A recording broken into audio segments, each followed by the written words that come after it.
Hey everyone, I'm not sure I'm live yet. It does this little spinning thing that says live video is starting. So I'll give it just a minute here and see if it pops up and tells me that it's actually going. Okay, I'm now live, it says. Hey Bookworm, gosh, Bookworm, that's our team group, UBAM leaders. Welcome. I'm so excited to chat with all of you this morning. And as you know, it's November. And one of the things we're working on or talking about this November is an attitude of gratitude and things we have to be thankful for. And so I was really excited to sign up for this month so that I could talk to you about gratitude and Thanksgiving. There is so much to be thankful for in our businesses, right? Um, we have the extra income, the books for our children. We're thankful for an amazing and supportive home office. I know a lot of us are thankful for our teams that we're on and what this business has done for our lives and our family. But when I sat and thought about thankfulness and what I was most thankful for this moving into the holiday season and what I wanted to share with you guys, the thing that I'm most thankful for is follow up. Yep, you heard me right. Do you know what I'm talking about?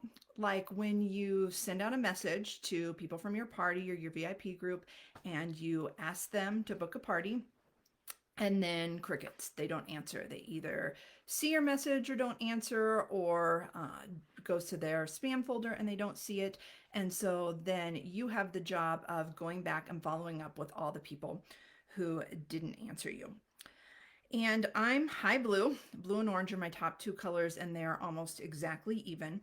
And so when I have to start on follow up, really any sort of messaging to book parties, but especially follow up, my blue really comes out. And so I know we probably have some blues out there.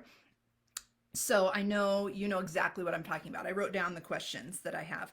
What if I'm annoying them? That's always one of the first things I think. What if they get mad at me for asking for following up? What if they write back something mean and hurt my feelings? Or I think the biggest thing is I worry about being that annoying direct sales lady, right? We all, I feel like, have some friend who's done some company through the years and didn't have good training or didn't quite know how to go about it and went a little bit too far with follow up and messaging people. And so there's this fear, especially, and I assume it's a fear for others, even if you're not blue, but this fear of being annoying or pushy. But you guys, I'm thankful for follow ups. I really am. And when I sat and thought about, again, this holiday season and what I wanted to share with you, I just kept coming back to follow ups over and over. And so I want you to walk away from this live really excited about doing follow ups, excited to follow up with people asking them to book parties, follow up with people asking them to join your team. So here's what we're going to do. I'm going to break this up into two parts. First, I'm going to talk to you about why you need to do follow up and what it can do for your business. And then I'm going to get personal and share a little bit more about why follow up is really special and near and dear to my heart. All right, so let's jump in. Why we follow up when we ask somebody to book a party for us. The reason is, this is the simple overview reason, is because people are busy. You guys, they're so busy. We are all guilty of setting our phones down, reading a message at a red light, reading a message, and then the kids start fighting, or the baby starts crying, or someone's got a poopy diaper, and we set the phone down and we forget to respond. I tried to figure out if there was a way that I could do a screen share with you guys from live, and I don't think there is. But if there was, I was going to show you just all the memes that I've seen. People not even in direct sales or not UBAM people, just friends of mine on Facebook posting things, little memes about like, hey, if I forget to write you back, I responded in my mind. They say it way more clever than I could. But I think it's a common occurrence, not just in this business, but just in life. So I wanted to talk about, and I shared this with my team. And again, if I had a way to screen share, I would do that. But I printed out the graphics that I shared with my team, and then I'll post them in the comments section when I'm done so that you can use them if they want. But what I always say is, when you ask somebody to book a party, some people say no right away, some people say yes, and then you've got the people who don't answer. And with the people that don't answer, there are what I say 3 types of people who don't answer. Okay. First person that doesn't answer, and I printed this out, I'll hold it up so hopefully you can see it because I can't screen share. Let's see. think we got it. First person who does not respond to your message is who I refer to as Nellie No. Nellie does not want to book a party, but she doesn't answer. And I want you to pay attention to that next sentence. It's not rude of you to follow up. It's rude of Nellie not to answer. I'm like peeking through here. I gave an example. This is from someone on my team, and she got this response, and I thought it was so funny that I printed it and shared it with our team. And maybe I'll read it because it's kind of hard to see. But she said, "Hey, just wanted to check and see that you got my last text yesterday." And this person responded like with lots of smile emojis, so she wasn't being mean. She said, "I'm politely ignoring you. I have less than no interest in hosting a party, but I'm happy to attend everyone else's." And my consultant writes back, "That's probably the best response I've ever gotten." Okay, so that's our Nellie No. So it's legitimate. There are some people who don't answer us when we ask them to book a party because they don't want to book a party, and they're just hoping, like, for some reason that that's the best way to go about it. Okay, so Nellie No. Second person we have, see if I can pick up my paper here, I call Maybe Mabel. Mabel saw your message, but she's not sure. Could she do a party? Would she have enough friends come to her party? What would she have to do? Does she have time? How many books does she want? She's thinking about it. A lot of people, and I find this true also when you ask hostesses to join their team. I actually get excited if hostesses don't answer me the first time I ask about joining my team, because really often it's because they're thinking about it and they haven't answered because they want to mull it over in their own minds first. And with parties, a lot of times that Maybe Mabel just isn't certain. She's usually leaning towards a yes, but hasn't, like, for whatever reason, is thinking about it and decides to not quite respond yet. Here's the thing. If you follow up with your Mabels, they almost always say yes. If you don't follow up, they're not going to reach back out to you. It's kind of going to want to, it's kind of going to be one of those out of sight, out of, okay, closed and used. Sorry, it said it was experiencing some issues. Okay. Just looking to make sure it was still going. Okay, if you don't follow up with Mabel, she's not going to reach back out. That's what I'm trying to say there, and got interrupted with a little pop-up saying that there were streaming issues. She's just not going to think about it again. Her life's going to move on, and you're not going to hear from her. Third person who doesn't book a party. Oh, before I move on to that, I was going to show you an example of a Maybe Mabel. So this is one that I sent. I said, "Hi, just checking in to see if you got my message the other day." And she responds, "I did. I was just thinking about who would come if I hosted a party." So this person, that's what was going through her mind. That's why she hadn't answered. And then I had a chance to address that hesitation and tell her when I had an open party. And look, she said, "Okay, let's do it." Had I not followed up with her, she never would have reached back out to me. Again, her life would have moved on and I would have missed out on that party. Okay. Third person who doesn't answer, and I feel like this is the one a lot of us can relate to, Forgetful Franny. Okay, Franny saw your message.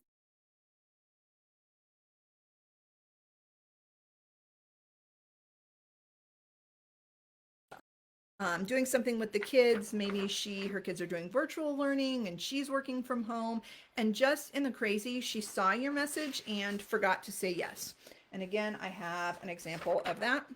So here's my first message, my follow-up. Yes, I did get your interest and get your message, and yes, I would be interested. That's my Forgetful Franny. She wanted to book a party. She forgot to respond to me. Okay, so those are your three people: Nellie Knows, Maybe Mabel's, and Forgetful Franny. So here's the question, like the $1 million question. How do you know when you send that message out and somebody doesn't respond to you? How do you know if it's a Nellie, a Mabel, or a Franny, right? You don't, you guys. That's the problem. When somebody doesn't answer you, you have no idea why they're not responding. And I think we tend to assume, especially for High Blue, we tend to assume that it's for sure a no, that's the reason they're not responding, is because they don't want to do it and we don't want to bug them and reach out and ask again. And you guys, it's just not, you can't assume that it's a no. I wrote down, I'm trying to read what I wrote down here. Just statistically, where are my math people? 1 out of 3 people are going to be a no, right? And then 2 out of 3 would be either a maybe, or somebody who wants to and just forgot to answer. I think it's actually less than 1 in 3 who are Nelly no. And here's why. What I've found is that people who are hard nosed, like if they do not want to book a party, they usually say so right away. Those are the people you hear back from. My director, Amber Valley, and I always laugh when we're blitzing or asking people to book parties. It's always hard when you send that first round because we call them the meanies. The meanies come out. Like the people who are going to be mean and rude or say no, they're always the first ones to reply. So you got to get past that. And because of that, because I think so many of the really hard no's say no right away, really in that group that doesn't respond, you probably have a much higher percentage of maybes who are just thinking about it and people who have just forgotten to respond to you. Even knowing that, I know, I say all that to you and I know that in my head, it's still, the way I feel, it's hard to do that sometimes. And so I wrote down a couple things just to remind yourself when you're getting ready to follow up and are letting kind of those what ifs get into your head. You guys, you run a business and you're a businesswoman. I don't know if any of you have read all of Atomic Habits yet, but one of the things the author talks about is what you think of yourself, right? What you think about who you are affects what you do. I would encourage you to stop thinking of it as a side gig or, my hustle. This is your business. You're a business owner. I ordered my girls some clothes from Children's Place the other day. Oh my gosh, I've gotten like 10 emails from them, right? And I've opted out of those emails before. Every time they send me one, I've got to opt out. Do you think the CEO of Children's Place is sitting there like, ooh, let's not send her another email. I don't want to make her mad. I wonder if she'll think that our company is too pushy. That's not how you run a business, you guys. And that's not how you run a business. You cannot do this worrying about the Nelly no's. You just can't. You can't work parties if you're paralyzed with fear about that 1/3 of people who, for whatever reason, think that it's better not to answer you than to just politely say no. You just can't do it. I wrote down, it's just too important not to do because somebody doesn't have the guts to tell you no. I wrote this down, I'm not going to miss out on a free trip to the Bahamas because some stranger can't write back and say no to me. I'm not going to miss out on getting my tiara because some stranger won't just have the guts to say, no, thank you, I'm not interested in a party. I'm not going to miss out on the opportunity to stay home with my girls and continue being a stay-at-home mom because some stranger isn't going to say no to me. Do you get what I'm saying? Like, you just can't be paralyzed with fear about that. And then if that doesn't help, I have a saying, and this is a saying my team leader shared with me when I first joined. Write it down somewhere. Maybe I'll make a graphic and post it for you guys. I will never feel guilty about putting a book in the hands of a child. Okay? I repeat that to myself all the time. I will not feel guilty for putting a book in the hands of a child. That's what we're doing, you guys. When we reach out to a hostess about booking a party, we're giving them an opportunity to provide their children with books and to build their library for free. And I'm just not going to feel guilty about that. If somebody doesn't want to book a party, then they should say so. No big deal. I'll move on to the next person. But I'm not going to miss out on those other 2/3 of people who are thinking about it or have just forgotten to message me because I'm too worried about doing a follow-up message. Okay, so that's my spiel on that.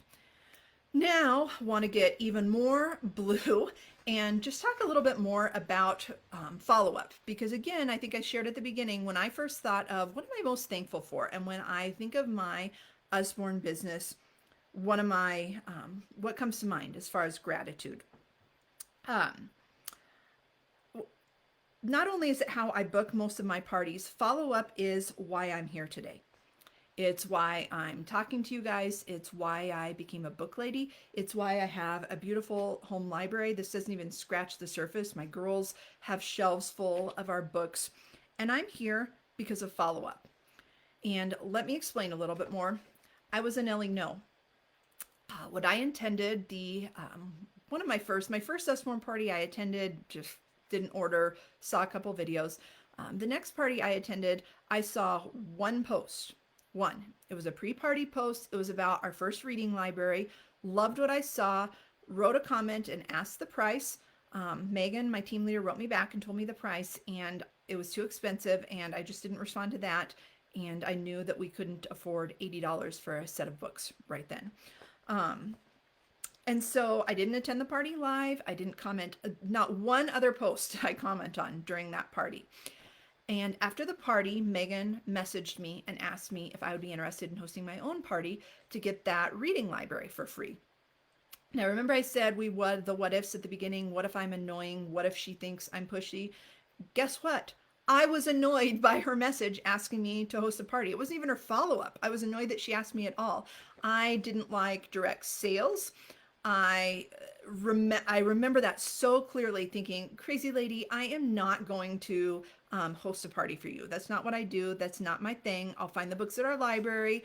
I'll find something else, or I'll save my money till I can, like, no, I'm not hosting a party.